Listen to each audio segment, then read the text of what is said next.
cerita yang punya logika. Bagi yang tidak punya logika, skip aja. Kasus pemukulan Muhammad Kece atau KC oleh Napoleon Bonaparte mengungkapkan sisi hitam kelompok-kelompok yang mengklaim diri mereka sebagai kaum pembela Islam. Pertama, mereka pengecut. Kedua, mereka tidak peduli dengan penegakan hukum, supremasi hukum. Ketiga, mereka memang tidak punya akal sehat. Kece dianiaya di tahanan.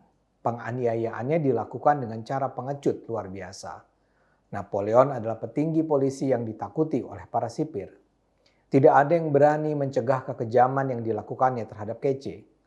Dan bahkan yang terjadi bukanlah perkelahian 1 lawan 1. Napoleon mengajak 3 orang lainnya untuk mengeroyok Kece yang sama sekali tidak berani melawan.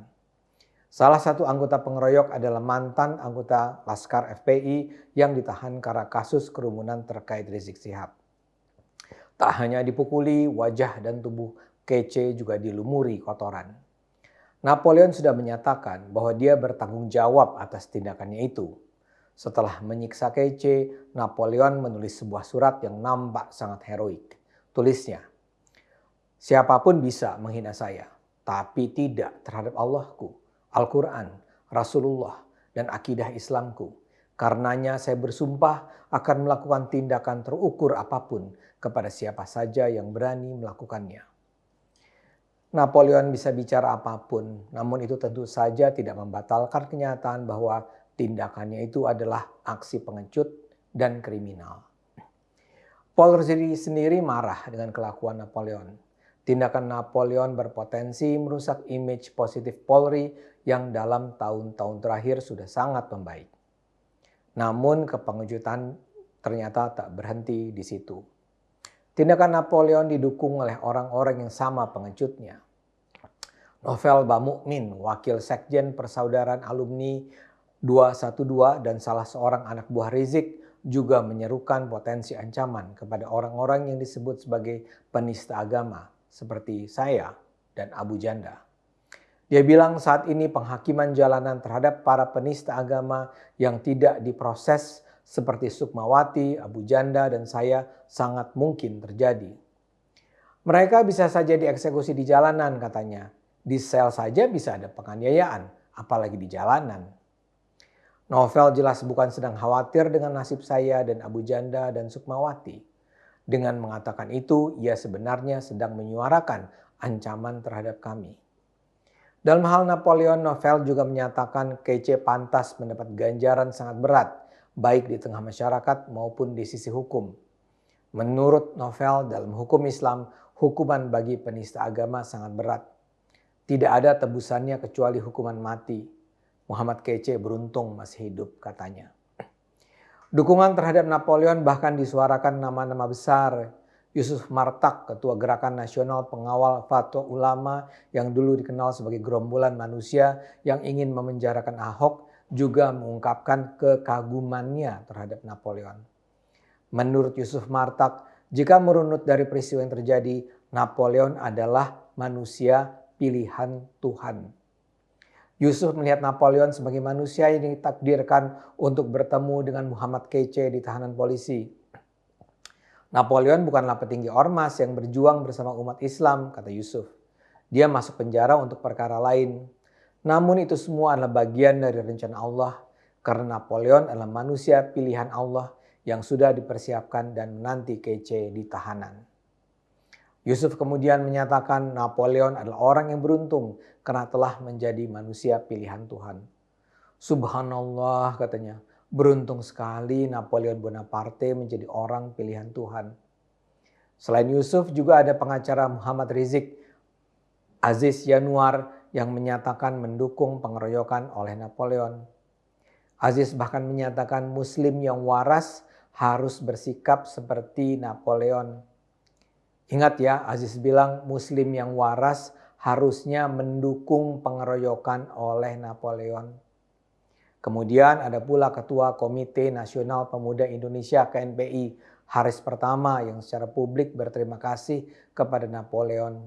Dia menulis, "Terima kasih Jenderal, kau telah menghukum sang penista agama." Terima kasih juga disampaikan anggota Komisi 11 DPR RI dari PKS, Refrizal misalnya. Terima kasih Pak Napoleon, tulisnya di Twitter. Tak hanya itu, dukungan juga datang dari Wakil Ketua MUI Anwar Abbas yang ikut angkat bicara soal pemukulan oleh Napoleon. Anwar menggambarkan bahwa Napoleon bukan orang sembarangan, bukan saja karena pernah menjabat petinggi Polri, tapi juga karena ketika keimanannya direndahkan, ia langsung bertindak. Ketika agamanya dan keimanannya dihina, diremehkan dan direndahkan, maka sebagai manusia yang beriman tentu ada batas kesabarannya, kata Anwar. Rektor Universitas Ibnu Khaldun Musni Umar yang sering mengklaim dirinya sebagai sosiolog mengatakan tindakan Napoleon mungkin tak perlu ditiru tapi harus dihargai karena ia berani bertanggung jawab atas perbuatannya. Yang agak parah mantan petinggi Polri Brigjen Anton Tabadikdoyo. Dia membela Napoleon tapi dengan cara meracau kemana-mana. Menurutnya kasus pemukulan kece ini terjadi karena di era Presiden Jokowi memang banyak kasus penistaan agama, terutama terhadap agama Islam yang tidak diproses hukum. Mantan Jenderal Anton yang juga anggota Dewan Pakar Ikatan Cendekiawan Muslim Indonesia ICMI ini menyebut saya, Abu Janda, Joseph Fauzang sebagai para penista agama yang tidak pernah diproses hukum. Kondisinya mirip tahun 60-an ketika PKI berkuasa, ujar Anton. Padahal menurutnya penistaan agama harus dikategorikan sebagai kejahatan serius karena sangat berpotensi menimbulkan konflik sosial luas. Jadi Anda bisa lihat betapa memprihatinkannya narasi yang dibangun. Apa yang dilakukan Napoleon adalah kejahatan dan kepengejutan. Dia bisa saja marah terhadap kece, tapi sebagai hamba hukum seharusnya dia sadar bahwa supremasi hukum harus ditegakkan demi kebenaran dan keadilan.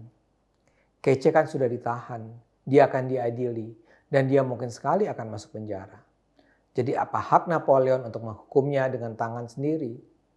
Dan Napoleon melakukannya dengan cara keroyokan. Jadi apa yang bisa memberi pembenaran atas apa yang dilakukan Napoleon di mata para tokoh Islam dan tokoh masyarakat itu? Sekarang saya balik misalnya.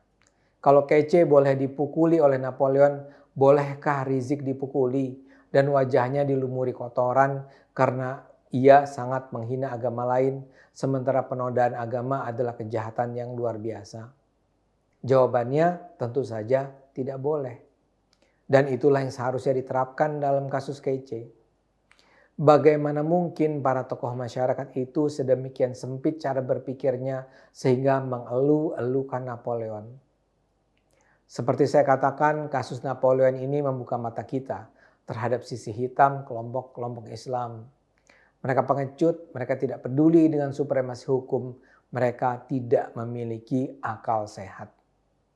Karena itu mari terus gunakan akal sehat, karena hanya kalau kita terus berjuang dengan akal sehat, negara ini akan selamat.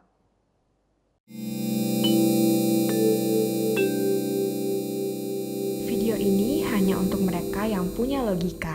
Bagi yang tidak punya logika, skip aja.